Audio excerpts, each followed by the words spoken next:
আসসালামু আলাইকুম প্রিয় দর্শক, দূরের এবং কাছের দেশ বা দেশের বাহিরে যে যেখান থেকেই আমার ভিডিওটি দেখছেন, আপনাদের সবাইকে আজকের এই নেহারির রেসিপি তৈরি করে দেখার আমন্ত্রণ জানাচ্ছি।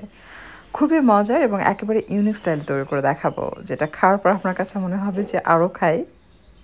আমি আপনাদেরকে একটু দেখাই, তাহলে বুঝতে পারবেন যে এটা যে কতটা সফট, মুখে দিতেই মিশে যায়। পরোটা, রুটি, গরম ভাত বা এমনি এমনিও খেতে অসম্ভব ভালো লাগে। খাওয়া শেষেতে মনে হয় যে আরও খেতে থাকি।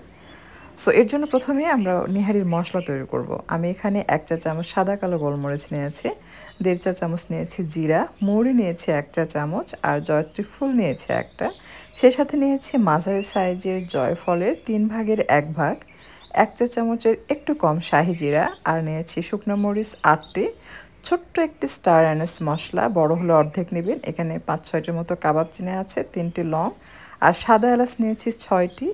সেই সাথে নিয়েছি কালো এলাচ, বড় একটি, ছোট একটি, যদি বেশি বড় হয় তাহলে একটি নেবেন, আর 1.5 চা চামচ রয়েছে আস্ত ধনিয়া। এখন সবগুলো হালকা আছে একটু ভেজে নেব, এতে করে মশলা থেকে সুঘ্রাণ ছড়াবে, সেটাতে রান্না করলে খুব ভালো লাগে। চুলার তাপ কিন্তু বাড়ানো যাবে না, খেয়াল রাখবেন মশলার কালারগুলো যেন চেঞ্জ না হয়, জাস্ট ক্রিস্পি হবে আর কি।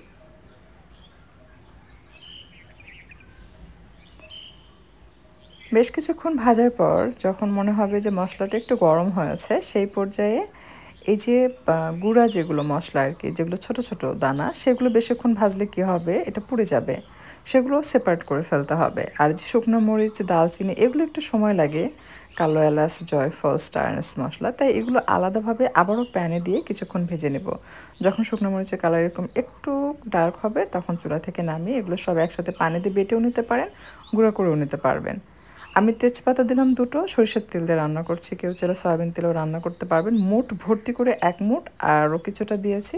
টোটাল এখানে 2 কাপের কাছাকাছি হবে পেঁয়াজ কুচি অ্যাড করেছে। প্রথমেই হাই ফ্লেমে রেখে এটাকে ভেজে নিয়েছে। বেশ কিছুক্ষণ ভাজার পর অ্যাড করে দিচ্ছি মশলা। যখন মনে হবে পেঁয়াজ গোল্ডেন হতে শুরু করবে, ঠিক সেই পর্যায়ে এই বেটে রাখা মশলা অ্যাড করতে হবে। আমি সম্পূর্ণটাই কিন্তু এখানে অ্যাড করেছি। আর আদা রসুন বাটা দিয়েছি 2.5 টেবিল চামচ থেকে 3 টেবিল চামচের মতো হবে। এখন সব মশলাগুলো খুব ভালোভাবে একসাথে মিক্স করে কিছুক্ষণ ভেজে নেব। যেহেতু মশলাগুলো ভেজে গুঁড়া করা, ভেজে বেটে না, সো খুব বেশি সময় মশলাটা কষানোর প্রয়োজন হয় না। তো এখন দিয়ে দিচ্ছি হলুদের গুঁড়া 1.5 চা চামচ, আর লবণ দিয়ে দিচ্ছি এটা স্বাদ মতো। লবণটা এমনভাবে দিবেন যেন একদম পারফেক্ট হয়, কমও যেন না হয়, খুব বেশিও যেন না হয়, কারণ এই লবণ আর ঝালের উপরেই কিন্তু আপনার খাবারের স্বাদটা ডিপেন্ড করে। আর নিচ্ছি পায়া, এটা হচ্ছে গরুর পায়া। গরম পানিতে খুব ভালোভাবে ওয়াশ করবেন। এখানে খুর আছে দেখতে পাচ্ছেন, এগুলো যেটা করতে হয় যে একটু বটি দিয়ে কেকড়ে কেকড়ে সুন্দরভাবে ক্লিন করবেন, কোনো প্রকার যেন লোম না থাকে, তাহলে কিন্তু খাওয়ার রুচি নষ্ট হয়ে যাবে।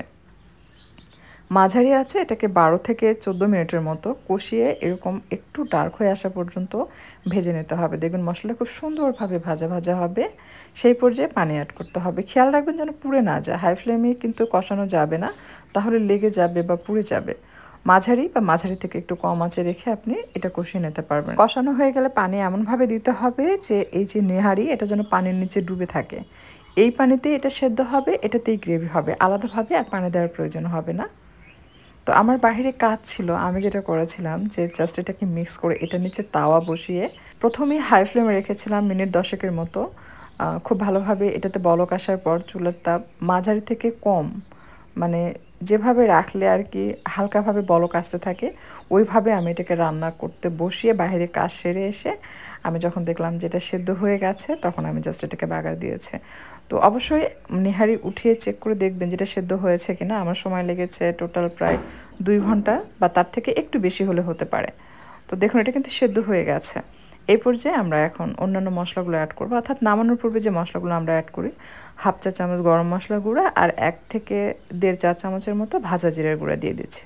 দিয়ে এটাকে মিক্স করে আমি নামিয়ে নিব।